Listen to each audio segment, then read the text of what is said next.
ជំរាបសួរបាទថ្ងៃនេះខ្ញុំនឹងបង្ហាញរបៀបឲ្យធ្វើភ្លាសាច់គោបាទណារបៀបខ្មែរបាទភ្លាសាច់គោយើងត្រូវការសាច់គោបាទសាច់គោដែលថាយើងត្រូវការហ្នឹងកន្លះគីឡូហើយសាច់គោកុំឲ្យមានខ្លាញ់បើមានខ្លាញ់បន្តិចក៏មិនអីដែរណាប៉ុន្តែកុំឲ្យមានខ្លាញ់ច្រើនពេកហើយសាច់គោយើងយកមកយើងមកកាត់ឲ្យស្ដើងបាទណានេះស្ដើងចេះណាបាទជម្រាបម្ដងទៀតយើងត្រូវការកន្លះគីឡូហើយមួយទៀតយើងត្រូវការទឹកក្រូចឆ្មាបាទទឹកក្រូចឆ្មាយើងត្រូវការ3ក្រូចឆ្មាច្បាច់យកទឹកបាទក្រូចឆ្មាពណ៌អីក៏បានដែរហើយនឹងស្ករ4ស្លាបព្រាបាយអង្ករលីងបាទណាបុកឲ្យម៉ត់4ស្លាបព្រាបាយម្ទេសផ្លោកខៀវហើយនឹងក្រហមបាទណាកន្លះកែវវល់ដូចគ្នាខ្ទឹមប្រាំងយកក្រហមក៏បានសក៏បានហាន់ស្ដើងយកកន្លះកែវវល់សណ្តែកបណ្ដុះកន្លះកែវវល់ហើយនឹងសណ្តែកគួរកន្លះកែវវល់យើងកាត់ប្រហែលជា2ខ្នងដៃដំឲ្យបែកបន្តិចស្ក្រៃហាន់ស្ដើងយកកន្លះកែវវល់ម្ដេងហាន់ឲ្យ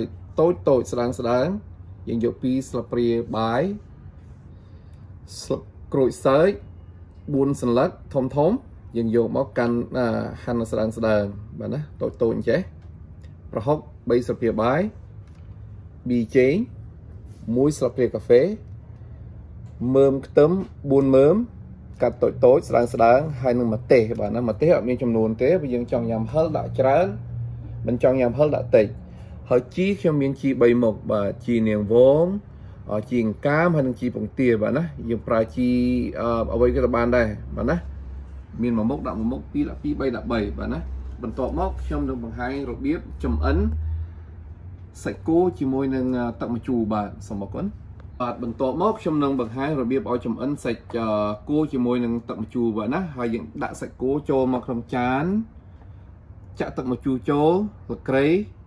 ហើយនឹងស្លឹកក្រូចសើចហើយនឹងម្ដេងចូលហើយយើងកូរឲ្យសព្វចាំខ្ញុំជម្រាបតទៅទៀតបាទណា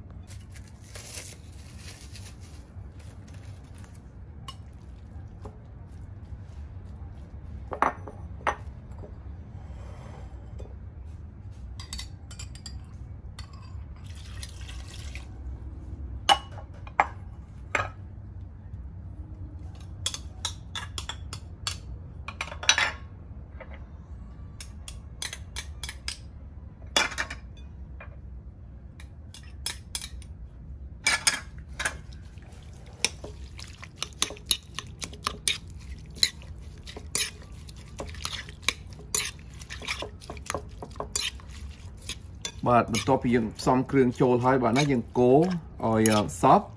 ហើយនឹងយើងនឹងគ្របទុកចោលនៅក្នុងរយៈកន្លះម៉ោងបាទណាកន្លះម៉ោងក្រោយចាំជួបគ្នាទៀតបាទមូលហេតុដែលថាយើងធ្វើអញ្ចឹងយើងចាំឲ្យទឹកម្ជូរហ្នឹងបាទចម្អិនសាច់គោបាទណាសូមអរគុណហើយចាំជួបគ្នាបាទនៅក្នុងរយៈកន្លះម៉ោងក្រោយមកបាទណាយើងយកស្រោមដៃ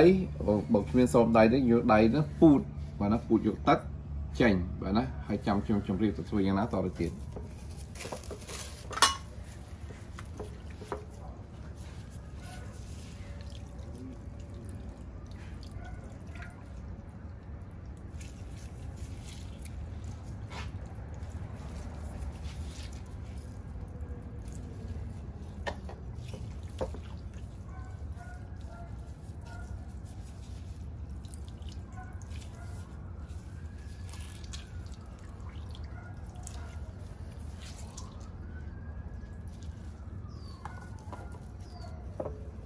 ដល់បន្ទាប់ពីយើងពូតយកទឹកសាច់គោហើយនឹងក្រូចឆ្មានឹងចេញអស់ហើយបាទណាសាច់នេះទុកមកកន្លែងសិនបាទណាយើងយកទឹកហ្នឹងយកទៅស្ងោរជាមួយប្រហុកបាទណាហើយស្ងោរមកពុះហើយបិទភ្លើងទៅចាំខ្ញុំជម្រាបទៅធ្វើយ៉ាងណាតទៅទៀតបាទណាតបយើងយកខ្ទះមកបាទណាហើយប្រើភ្លើងតូចយើងចាក់ទឹកដែលថាយើងពូតចេញមកហ្នឹងហើយនឹងដាក់ប្រហុកចូលទៅហើយយើងនឹងចម្អិនមកពុះឲ្យបិទភ្លើងបាទណាចាំមើលខ្ញុំ ប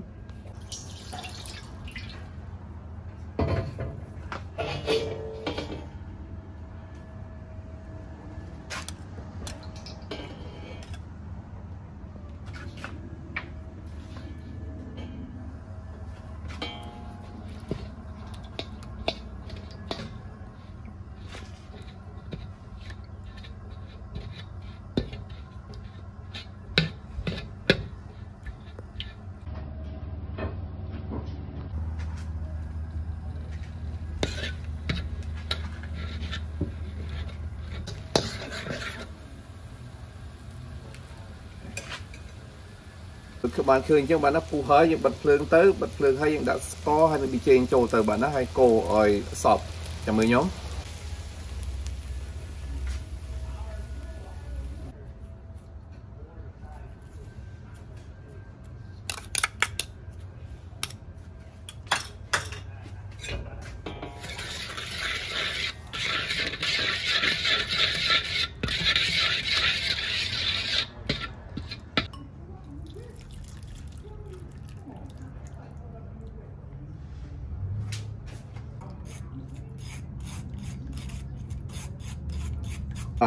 ពេលយើងដាក់ស្ករហើយវាចេញចូលហ្នឹងយើងកូរលាយហើយហ្នឹងយើងញើត្រង់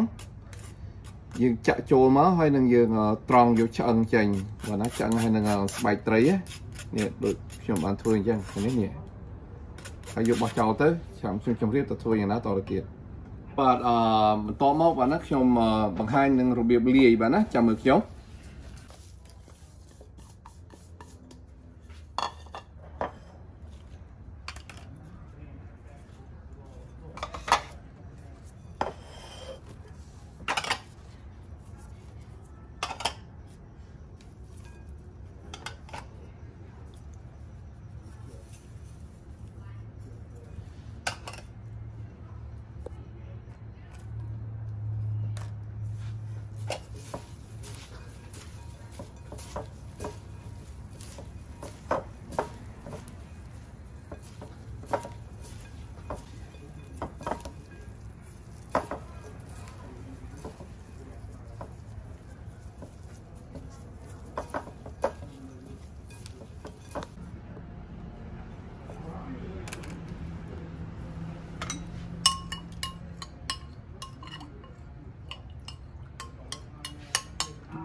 បាទបន្ទាប់ពីយើងយកសាច់គោលាយជាមួយបន្លែហើយនឹង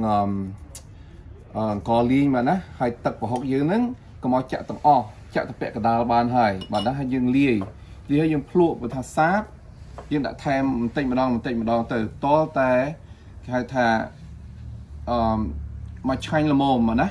ចាំមើលខ្ញុំ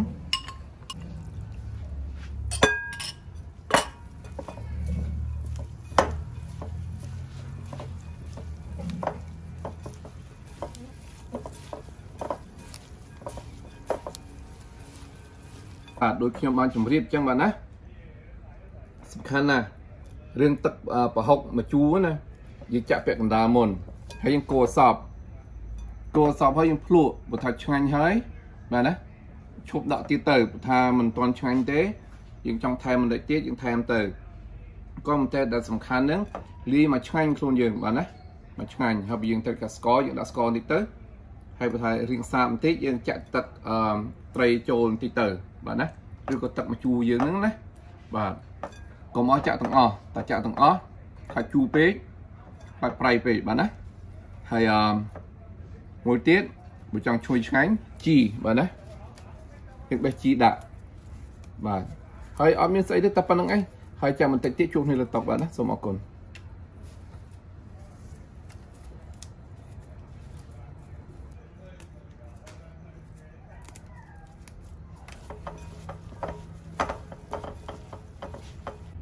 បាទដូចបានឃើញអញ្ចឹងបាទណានេះជាភ្លាសាច់គោបាទណាភ្លាសាច់គោហើយអត់មានអីពិបាកទេស្រួលណាស់ក៏ប៉ុន្តែគ្រាន់តែថាដំបូងយើងរៀបចំបន្លែណាយើងរៀបចំគ្រឿងយូរបន្តិចហើយដល់ពេលយើងរៀបចំរួចហើយស្រួលទេបាទណាដូចបានឃើញអញ្ចឹងបាទណាអត់មានអីទេមានតែប៉ុណ្្នឹងឯងបាទណាហើយនឹងមុនខ្ញុំញ៉ាំបាទណាខ្ញុំសូមអរគុណច្រើនដែលថាបានជួយគ្រប់គ្រង YouTube របស់ខ្ញុំហើយនឹងសូមអរគុណដែលថាបានជួយ share ជួយ like comment ជាពិសេសនោះបានជួយ subscribe បាទហើយបើសិនជាមិនទាន់បានជួយ subscribe ទេសូមមេត្តាជួយផងបាទហើយនឹងកុំឲ្យភ្លេចចុចកណ្ដឹងនឹងជម្រាបបងប្អូនថាខ្ញុំធ្វើបង្អែមធ្វើម្ហូបឬក៏ដើរលេងកន្លែងកណាបាទណាសូមអរគុណបាទ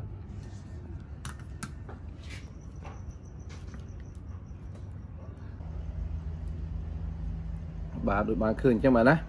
ជីគ្រប់មុខហើយសួរថាញ៉ាំជាមួយស្អីយើងញ៉ាំតាទេក៏បានញ៉ាំជាមួយបាយក៏បានខ្លាញ់ជាមួយស្រាជាមួយបៀបើនិយាយទៅមិនទាស់បាទណានេះមកទេហ៎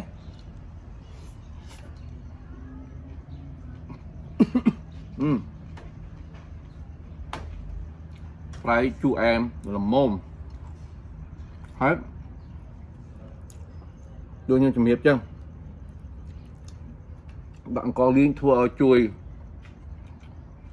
trong oi miền tắc á và một chai mà nè có liên bớt dục triệt tật